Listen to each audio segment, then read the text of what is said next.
Allô petit ninja, bienvenue au show normal. Alors aujourd'hui, encore une fois, on est dans le décor enchanteur de mon quartier. Et aujourd'hui, on va parler d'un mythe, d'une légende, d'un endroit mystérieux et étrange qui s'apparente à Tir Narnog ou Narnia ou la place dans le Seigneur des Anneaux. What is the place in Lord of the Rings? Middle-earth, yes.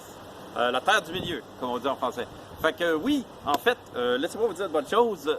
J'aimerais vous expliquer quelque chose. Lebel-sur-Quévillon est un endroit qui existe dans notre réalité. C'est un vrai endroit. Donc, Lebel-sur-Quévillon est sur notre plan d'existence depuis le 6 août 1965 et a été fondé par un dude qui s'appelle Jean-Baptiste Lebel, qui était un entrepreneur forestier.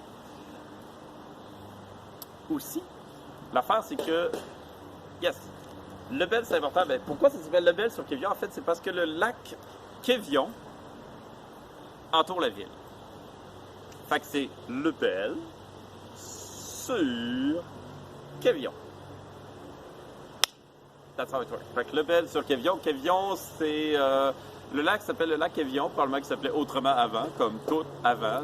Probablement un beau nom amérindien, mais Quévillon vient d'un dude qui gossait des sculptures religieuses et qui s'appelait quelque chose Quévillon. Et c'est ça, c'est un dude qui était reconnu pour ses sculptures de gogos religieuses. Et, OK, quelques particularités par rapport à Lebel sur Quévillon. Premièrement, je suis né là. Deuxièmement, la ville dépend presque totalement d'une usine de pâte et papier. Et cette usine-là est tombée en grève plusieurs fois et il y a même une grève en 1984 qui a paralysé le village pendant, mon Dieu, 3-4 mois. Tout était fermé, on n'allait plus à l'école. Oups, je viens de dire mon âge, là. Fait que pendant 3-4 mois, plus rien qui fonctionnait, whatever. La ville était fermée. Aussi, j'ai appris, je ne savais pas, mais Lebel-sur-Quévillon a le plus gros feu de joie. En effet, dans mes souvenirs, j'ai jamais vu un feu de joie aussi gros que celui à Lebel-sur-Quévillon. Essentiellement, ce qu'on fait, c'est qu'ils prennent des vieilles bûches. De la pâte de papier qui ont servi à rien, qui recyclent. Fait que c'est des bûches de facilement 10 mètres de haut qui alignent dans une espèce en forme de tipi. Puis ils crissent le feu là-dedans. Puis c'est le plus gros feu de la Saint-Jean. La Saint-Jean étant bien sûr une fête typiquement québécoise et c'est le plus gros feu de la Saint-Jean dans tout le Québec. Un record absolu, année après année. Évidemment, quand tu vois ça, quand t'es petit, t'es fucking impressionné, mais j'avais aucune idée que c'était le plus gros au Québec jusqu'à tout récemment.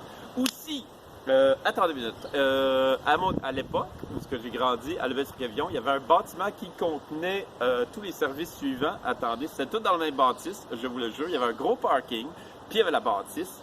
Écoute, je vais essayer de te mettre un plan. Plan! Il y a un plan qui apparaît là. OK, fait que là, watch out. Attache-toi dessus. Fait que dans le même building, il y avait le poste de police, le poste de pompier, la chapelle, la salle de quilles, la mairie, la salle de cinoche avec un seul écran, bien sûr, la salle de curling, la salle de quilles, je pense que je l'ai déjà dit, la mairie, la bibliothèque et aussi l'allée de curling. C'est tout?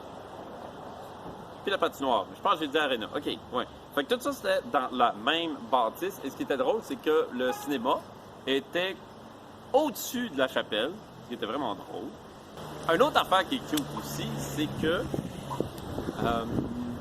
tous les noms de rues, c'est des noms d'arbres. Fait que c'est vraiment pittoresque. Il y a tellement pas de rues qu'il y a, en fait, il y a tellement d'arbres et tellement pas de rues que c'est correct de nommer un nom d'arbre sur toutes les rues.